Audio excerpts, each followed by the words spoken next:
sido assassinada, né?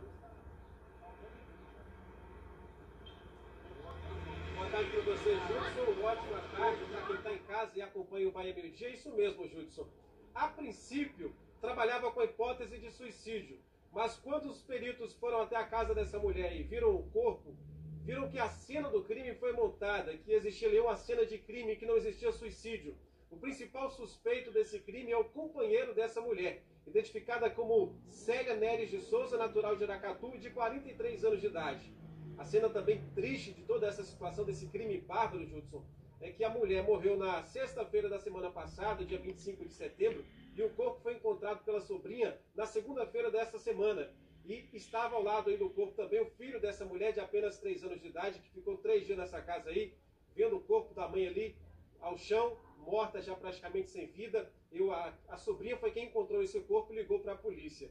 Os parentes dessa Célia, da mulher vítima aí, que foi assassinada lá em Aracatu, foram ouvidos, e a sobrinha disse para os policiais que na sexta-feira houve uma briga acirrada entre os dois e que inclusive o companheiro da vítima teria ameaçado e várias vezes de morte a vítima. Então ele está sendo procurado e a polícia trabalha realmente com essa hipótese aí de homicídio e não de suicídio, como deixou aí o policial delegado responsável por essa investigação. É um crime bárbaro que chocou a todos em Aracatu e com certeza a polícia vai trabalhar na investigação para chegar e prender esse principal suspeito desse crime, que é o companheiro da vítima, Judson.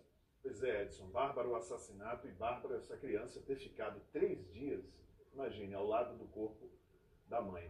É uma coisa assim, choca todo mundo, e a polícia está trabalhando e a gente vai continuar acompanhando esse caso.